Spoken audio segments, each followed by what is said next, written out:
प्रयागराज माघ मेले में या कुंभ मेले में आप कभी आएंगे तो आपको एक आवाज जरूर सुनाई देगी। टावर के पास आ जाए, ये नीरज की मम्मी है, नीरज की मम्मी। ये आवाज सुनते ही पुरानी किसी फिल्म की कहानी आपकी आंखों के सामने दौड़ने लगेगी, जिसमें दो भाई मेले में बिछड़ जाते हैं या कोई बच्चा अपने माँ बाप से मेले में बिछड़ जाता है और फिल्म के आखिर में 15-20 साल बाद मिलता है।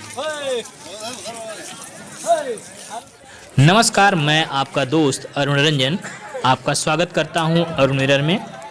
जैसा कि आप सभी जानते हैं कि प्रयागराज में गंगा, यमुना और अदृश्य सरस्वती के संगम तट पर दुनिया का सबसे बड़ा माघ मेला और कुंभ मेला लगता है।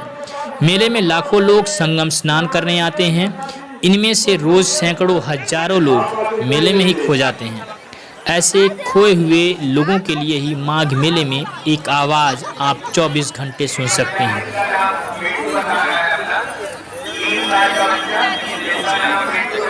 बच के नहीं जा सकता, फिर भी आप लोगों से देश के अलग अलग राज्यों से आए हुए लोग अपनों से खोने के डर से ही तरह तरह के निशान अपने हाथों में या सिर पर लेकर चलते रहते हैं।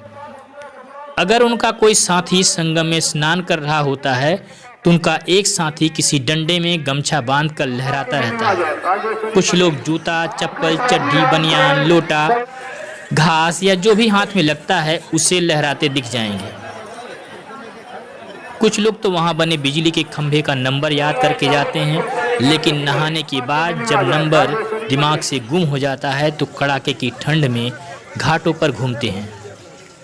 कुछ ऐसे भी लोग हैं जो खंभों में कोई कपड़ा बांध कर नहाने जाते हैं ताकि वापस उसी जगह आ सकें। आसमान में लहराती चड्डी और लूटा देखकर वहां कुछ लोग हंसते जरूर हैं, लेकिन जब कोई परिजन उनका खो जाता है तो उन्हें यही तरकीब अच्छी लगने लगती है। आप लोग संगम क्षेत्र में जहां कहीं भी हो, आपके साथी है बाबूजी, नाम बताइए अपना। आनंद पांडे हैं। आनंद पांडे संगम वॉच टावर के बगल में आपका प्रतीक्षा कर रहे हैं।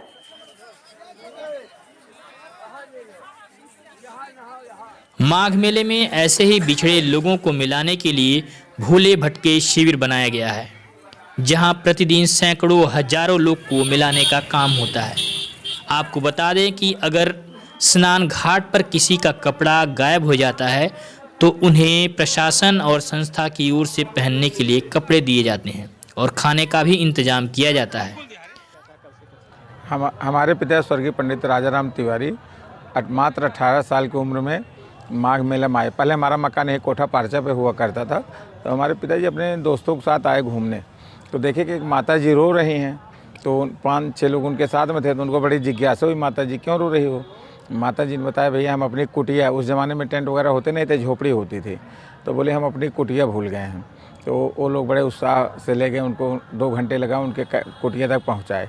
फिर माँ गंगे की प्रेरणा हुए, दूसरे दिन पिताजी यहीं कोठा पारचा में अपने दोस्तों के साथ बैठक किए और कारवा शुरू हो गया। नाम दे दिए भूले भटके शिविर, भारत सेवा दल की स्थापना।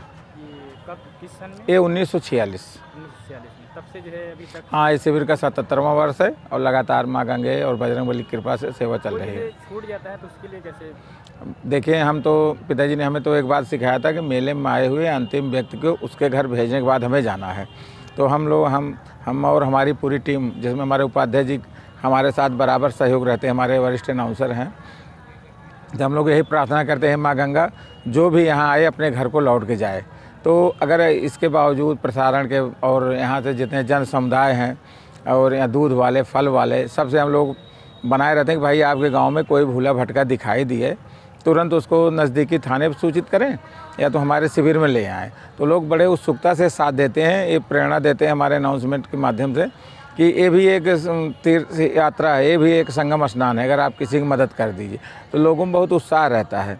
तो अगर इसके बावजूद कोई नहीं मिल पाता तो मेला प्रशासन, पुलिस प्रशासन के माध्यम से नारी निकेतन, महिला शरणालय या बच्चे के बाल शिशु गृह भेजते हैं। वैसे तो यहाँ हर कोई मिल जाता है, लेकिन अगर किसी कारणवश परिजन नहीं मिले तो उन्हें घर तक पहुँचाने का काम भोले भटके शिविर की ओर से या प्रशासन की ओर से किया जाता है।